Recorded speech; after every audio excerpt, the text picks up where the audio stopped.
Hello विद्यार्थी मित्रों, good morning. केम छो? मजामां ने? विद्यार्थी मित्रों, अत्यारे आपणे आ वीकनी अंदर सामाजिक विज्ञान प्रकरण 18 भाव વધારો અને ગ્રાહક જાગૃતિ ભણી રહ્યા છે।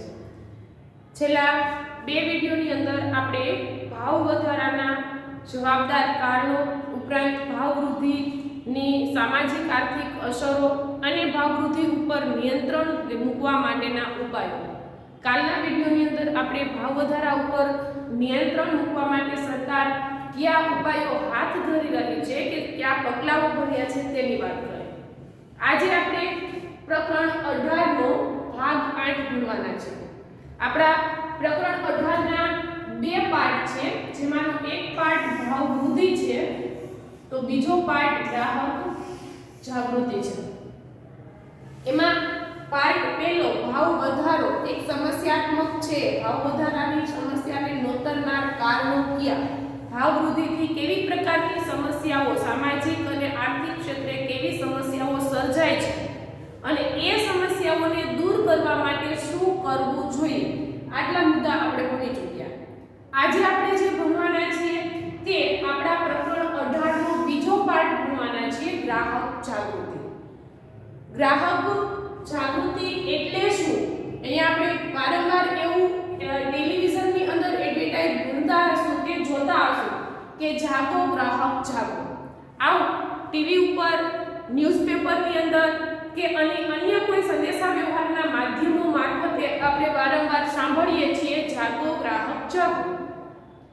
એ વસ્તુ શું સૂચન કરે છે તો કે ગ્રાહકને જાગૃત બનવાનું સૂચન કરે છે। આજે સમગ્ર વિશ્વભરની અંદર ગ્રાહક જાગૃતિ માટે એક પ્રકારની ઝુંબેશ ચાલી રહી છે। તો એ ગ્રાહકને જાગૃત કરવાની આવશ્યકતા શા માટે ઊભી થઈ? તો પહેલી વાત તો એ કે ગ્રાહક જાગૃતિ આપણે ભણીએ એ પહેલા ગ્રાહક એટલે શું એટલી વાત કરીએ તો કે પ્રત્યેક વ્યક્તિ કોઈને કોઈ રીતે ગ્રાહક છે। દાખલા તરીકે આપણે શાળાને ફી આપી અને શિક્ષણ સેવા ખરીદીએ છીએ ત્યારે વિદ્યાર્થીઓ ગ્રાહક છે। એક શાળાનો શિક્ષક બજારમાં જઈ અને આવશ્યક ચીજવસ્તુઓ ખરીદે છે, અનાજ કરિયાણાની દુકાનમાં જઈને કરિયાણું ખરીદે છે કે કોઈ કાપડ ખરીદે છે, તો કોઈ પણ પ્રકારની ચીજવસ્તુઓ જ્યારે એક વ્યક્તિ ખરીદવા જઈ રહ્યો છે ત્યારે તે વ્યક્તિ ગ્રાહક છે।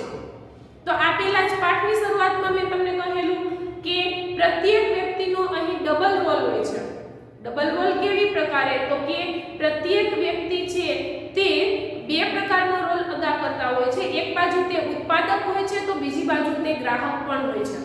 દાખલા તરીકે એક ખેડૂત અનાજ કઠોળનું ઉત્પાદન કરે છે તો તે સમયે તે ઉત્પાદક છે, પણ એ જ ખેડૂત જ્યારે બજારમાં જઈ કાપડ ખરીદે છે, શાકભાજી ખરીદે છે, કોઈ મીઠાઈવાળી દુકાને જઈને મીઠાઈ ખરીદે છે અથવા તો મોબાઈલ રિચાર્જ કરાવવા માટે મોબાઈલની ઇન્ટરનેટ સેવા ખરીદે છે, તેમના બાળકો શાળાએ જઈને શિક્ષણ ખરીદે છે કે બીમાર પડે તો તબીબી સારવાર લેવા માટે તે ક્લિનિક ઉપર જાય છે, તો જ્યારે તે આવી પ્રકારની ચીજવસ્તુઓ કે સેવાઓની ખરીદી કરવા જતા હોય છે ત્યારે તે એક ગ્રાહક હોય છે। એટલે સાવ ટૂંકમાં આપણે ગ્રાહકની વ્યાખ્યા લઈએ તો ગ્રાહક એટલે કોણ? તો કે અવેજના બદલામાં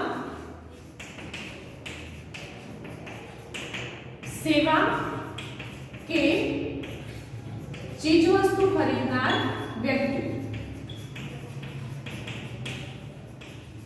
કોઈ પણ વ્યક્તિ જ્યારે અવેજ આપીને, અવેજ એટલે અહીં આપણે શું લેશું તો કે આજે અવેજ એટલે નાણું।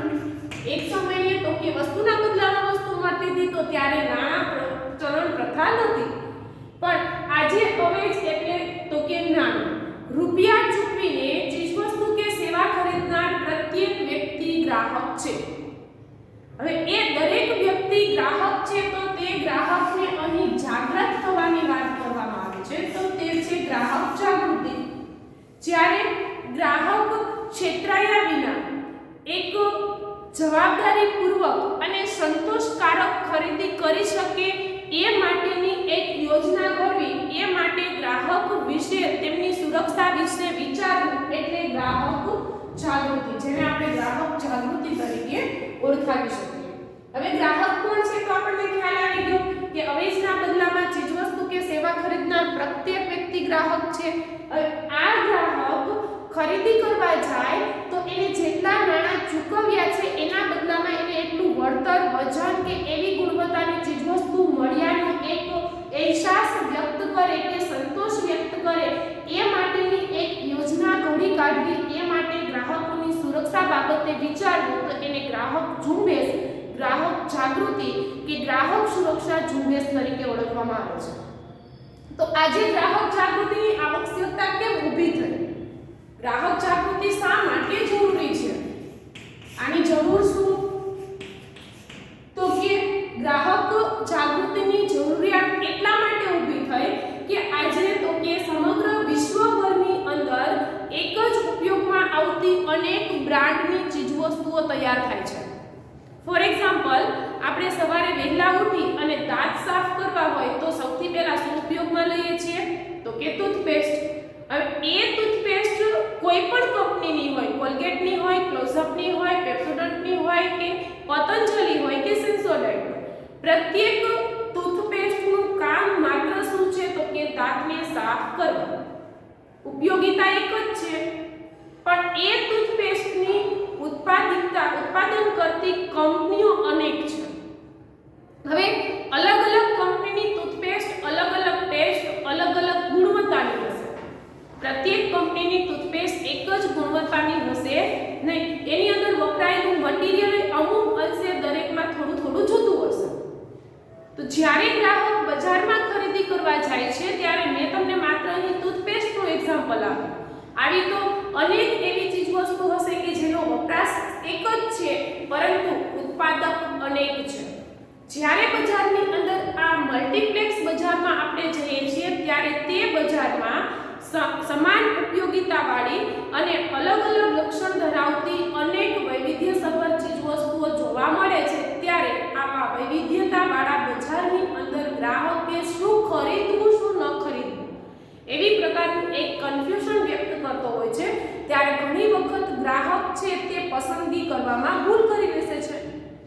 હવે જ્યારે ગ્રાહક સાચી પસંદગી નથી કરી શકતો અને પસંદગીમાં ભૂલ થાય છે ત્યારે ગ્રાહક ચૂકવેલા નાણાંના બદલામાં, એટલે કે ચૂકવેલા અવેજના બદલામાં પૂરતી સેવા કે ગુણવત્તાસભર ચીજવસ્તુ ખરીદી શકતો નથી અને તે છેતરાયાનો અફસોસ વ્યક્ત કરે છે. એટલે આવી પ્રકારની આજે સમગ્ર વિશ્વની અંદર એક પ્રકારે જોઈએ તો ગ્રાહકને છેતરવા માટેની અલગ અલગ રીતરસમો છે તે વધવા લાગી છે. મલ્ટીપ્લેક્સ બજારની અંદર ગ્રાહક જ્યારે પસંદગીમાં ભૂલ ખાય છે ત્યારે ઉત્પાદકો અને વિક્રેતાઓ, વિક્રેતા એટલે કોણ? તો કે વેપારીઓ, નિર્માતાઓ અને વિક્રેતાઓ એટલે કે ચીજવસ્તુનું ઉત્પાદન કરનાર ઉત્પાદક અને ચીજવસ્તુનું વેચાણ કરનાર વેપારી ગ્રાહકને છેતરવા માટે અલગ અલગ પ્રકારની રીતરસમો કે પદ્ધતિઓ અપનાવે છે અને તે ગ્રાહકનું શોષણ કરતા હોય છે. જેમ કે ઓછું વજન આપીને તેનું શોષણ કરવું, અથવા તો છાપેલી કિંમત કરતાં ઊંચી કિંમત લઈ લેવી, અથવા તો જેટલા નાણાં લીધા છે તેટલા નાણાંના બદલામાં એટલું વળતર તેને આપવું નહીં. આવી અલગ અલગ રીતરસમોથી જ્યારે ગ્રાહકનું શોષણ થવા લાગ્યું છે ત્યારે સમગ્ર વિશ્વમાં ગ્રાહક જાગૃતિ એટલે જાગો ગ્રાહક જાગોનો નારો વ્યક્ત થયો. એટલે આજે ગ્રાહક જાગૃતિની જરૂર એટલા માટે છે કે દરેક ક્ષેત્રોની અંદર ગ્રાહકનું શોષણ દિન પ્રતિદિન વધવા લાગે છે. તો ગ્રાહક જાગૃતિ માટેનો સમગ્ર વિશ્વમાં સૌથી પહેલો ખ્યાલ આપનાર કોણ હતા? ગ્રાહક જાગૃતિનો ખ્યાલ આપનાર સમગ્ર વિશ્વમાં સૌથી પહેલા કોઈ હોય તો તે છે રાલ્ફ નાડર. રાલ્ફ નાડરે સમગ્ર વિશ્વની અંદર ગ્રાહકની વ્યથા વ્યક્ત કરી કે ગ્રાહકનું કોઈ સાંભળતું નથી અથવા તો ગ્રાહકને અલગ અલગ પદ્ધતિથી છેતરવામાં આવી રહ્યો છે, ગ્રાહકનું શોષણ થવા લાગ્યું છે, માટે ગ્રાહકની સુરક્ષા માટે કંઈક થવું જોઈએ. ગ્રાહકની સુરક્ષા માટે ગ્રાહકને શિક્ષિત બનાવવો જોઈએ, ગ્રાહકને સમજૂતી આપવી જોઈએ, ગ્રાહકને જાગૃત બનાવવો જોઈએ. આવો વિચાર આંતરરાષ્ટ્રીય કક્ષાએ વ્યક્ત કરનાર પ્રથમ ગ્રાહકવિદ રાલ્ફ નાડર હતા. એટલે તેને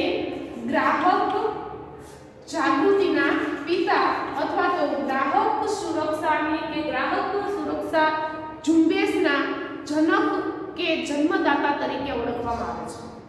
ઘણી વખત પરીક્ષાની અંદર પૂછાતું હોય છે કે ગ્રાહક આંદોલનના પિતા કોણ છે, તો એનો જવાબ આવશે રાલ્ફ નાડર, જેમણે વૈશ્વિક કક્ષાએ ગ્રાહક જાગૃતિ માટેનું આંદોલન શરૂ કર્યું. હવે આપણે ગ્રાહક જાગૃતિની વાત કરીએ છીએ ત્યારે જો ગ્રાહકને જાગૃત બનાવવો હોય તો આપણને એ ખ્યાલ હોવો જોઈએ કે ગ્રાહકનું શોષણ થાય છે કેવી રીતે. જો આપણને એ જ ખ્યાલ નહીં હોય કે ગ્રાહકનું શોષણ કઈ રીતે થાય છે તો એક ગ્રાહક તરીકે કેટલીક વખત આપણે પણ છેતરાઈ જશું. તો ગ્રાહકનું શોષણ કયા કયા પ્રકારથી થાય છે, ગ્રાહકનું શોષણ કરવા માટે કઈ કઈ રીત રસમો અજમાવવામાં આવે છે એની આપણે વાત કરીએ તો ગ્રાહકનું શોષણ કરવા માટેના વિક્રેતાઓ, જો આ બધા જ રીત રસમો અજમાવનાર કોણ છે તો કે વિક્રેતાઓ. ઉત્પાદકો અને વિક્રેતાઓ છે તે ગ્રાહકનું શોષણ કરવા માટે અનેક રીત રસમો છે તે અજમાવે છે. અનેક પ્રકારે ગ્રાહકનું શોષણ કરે છે, જેમાં સૌથી પહેલું આવે છે ઓછું વજન. પેકિંગ ઉપર છાપેલા વજન કરતાં ઓછું વજન આપી અને ગ્રાહકને છેતરવાનો પ્રયત્ન થઈ રહ્યો છે. આપણે જ ખુદ કોઈ પેકિંગ ચીજવસ્તુ ખરીદવા જતા હોય તો આપણે વારંવાર એ પેકિંગને ત્રાજવા ઉપર કે માપ કાંટા ઉપર મૂકીને જોખતા નથી. ઘણી વખત એવું બને કે પેકિંગ 500 ગ્રામનું હોય અને અંદર વસ્તુ 450 ગ્રામ 50 ગ્રામ જેટલી ઓછી હોય. તો જે ઉત્પાદક તે વસ્તુ કે એ ચીજવસ્તુનું પેકિંગ કરી રહ્યો છે તે જાણી જોઈને ગ્રાહકને છેતરવા માટે ને વધુ નફો મેળવવા માટે તેની અંદર ક્વોન્ટિટી એટલે કે તેમનો જથ્થો ઓછો ભરે છે. તો છાપેલા વજનથી ઓછું વજન આપી અને ગ્રાહકને છેતરવાનો પ્રયત્ન થઈ રહ્યો છે. તો ગ્રાહકને છેતરવા માટેનું બીજું એક પ્રકાર લઈએ તો વધુ કિંમત લઈને. અમુક ચીજવસ્તુઓની કિંમત સરકાર દ્વારા નિશ્ચિત થયેલી હોય છે, તો અમુક ચીજવસ્તુઓની કિંમત ઉત્પાદક નક્કી કરતા હોય છે, પણ કોઈ બી ચીજવસ્તુ હોય એના પેકિંગ ઉપર તેની એમઆરપી લખેલી હોય છે. જે એમઆરપી છે એ એમઆરપી કરતાં વધુ કિંમત વસૂલીને કે એનાથી વધુ રૂપિયા લઈ અને ચીજવસ્તુનું વેચાણ કરી ગ્રાહકને છેતરવા માટેનો પ્રયત્ન વિક્રેતા દ્વારા થઈ રહ્યો છે. છાપેલી કિંમત કરતાં વધુ કિંમત લઈ. બીજું અધૂરી કે અપૂરતી સેવાઓ આપવી. કોઈ બી ચીજવસ્તુ ખરીદ્યા પછી એની પાછળ ગેરંટી વોરંટી હોય છે, તો ખરીદી કર્યા પછી તેની પાછળ આપવામાં આવતી સેવાઓ અધૂરી આપવી. અથવા તો ગ્રાહકનું કોઈ વસ્તુ, ફોર એક્ઝામ્પલ આપણે એક વોશિંગ મશીન ખરીદીને આવ્યા છીએ જેમની વોરંટી 2 વર્ષની કે 10 વર્ષની છે, તો ખરીદી કર્યા પછી જો મશીનનો જો કોઈ પાર્ટ ખરાબ થઈ જાય તો તે પાર્ટ બદલી આપવાની વોરંટી 2 વર્ષની છે. પણ જો વિક્રેતા એ પાર્ટ બદલી ન આપે તો તે અધૂરી સેવા આપી ગણાય અથવા તો ખરીદી કર્યા પછીની સર્વિસ ન આપી કહેવાય. તો આવી પ્રકારે પણ ગ્રાહકને ઘણી વખત છેતરવામાં આવતો હોય છે કે અપૂરતી સેવાઓ આપી.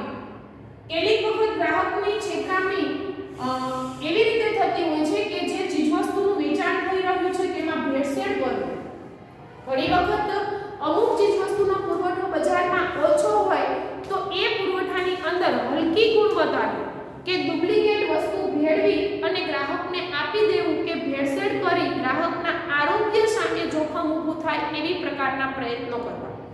દાખલા તરીકે ખાસ કરીને જે ગ્રાહકો ખાદ્ય પદાર્થ લૂઝ લે છે, જેમાં ખાદ્ય તેલ છે, ઘી છે, અમુક પ્રકારના સોસીસ કે અમુક પ્રકારના કેચઅપ છે અથવા તો ફ્રૂટ જ્યુસ છે, તો એની અંદર બનાવટી પદાર્થો ભેળવી અને ગ્રાહકને આપી દેવું તો એ ભેળસેળયુક્ત માલ ગ્રાહકને પરોવ્યો કહેવાય, જેનાથી કેટલીક વખત ગ્રાહક બીમાર પણ પડતો હોય છે, અનેક બીમારીઓને નોતરતો પણ હોય છે.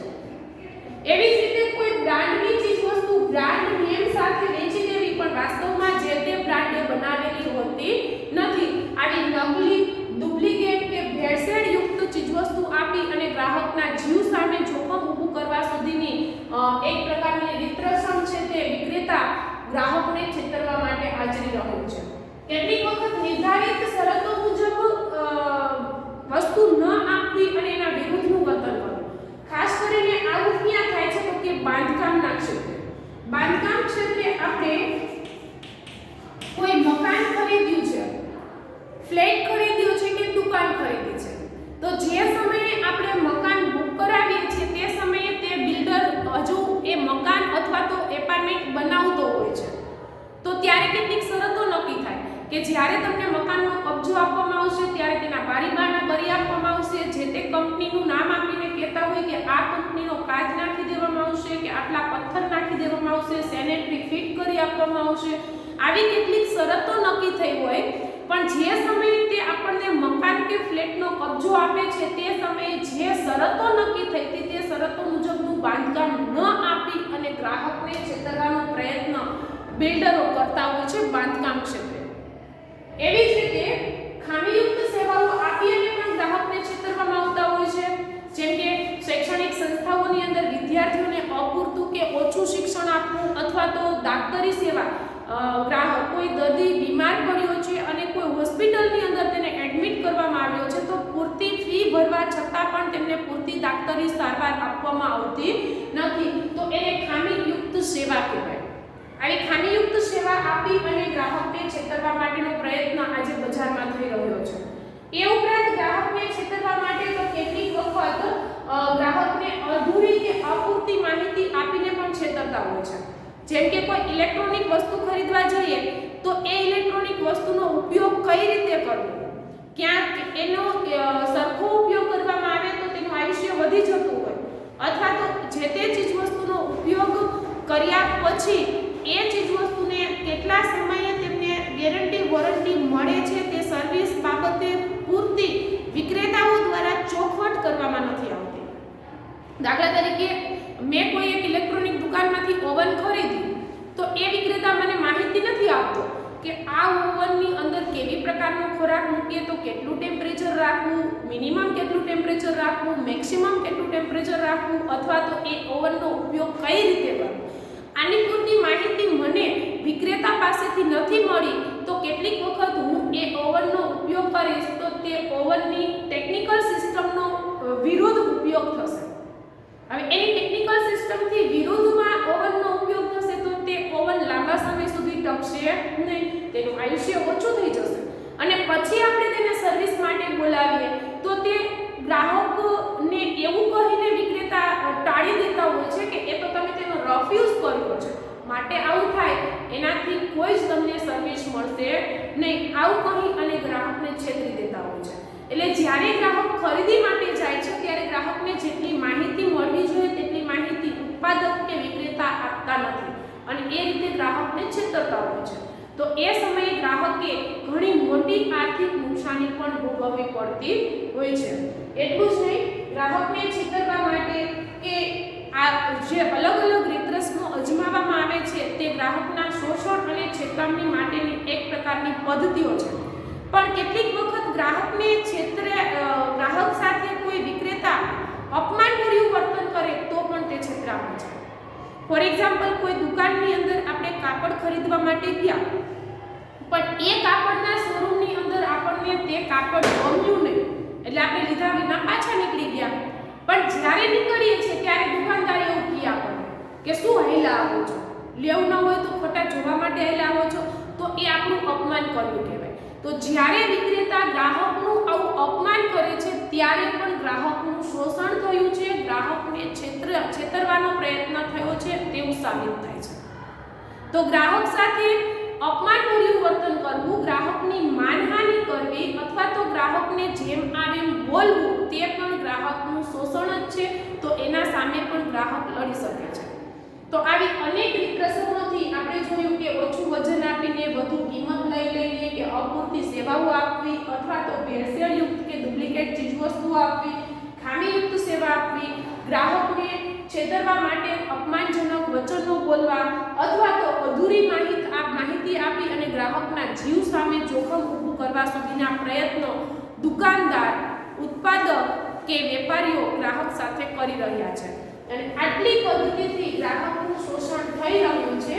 તો એ ગ્રાહકના શોષણ થવા માટેના કારણો શું હોઈ શકે, શું કારણથી ગ્રાહકનું શોષણ થાય છે? વિદ્યાર્થી મિત્રો, આ કારણો આપણે આવતા વીકમાં ભણીશું.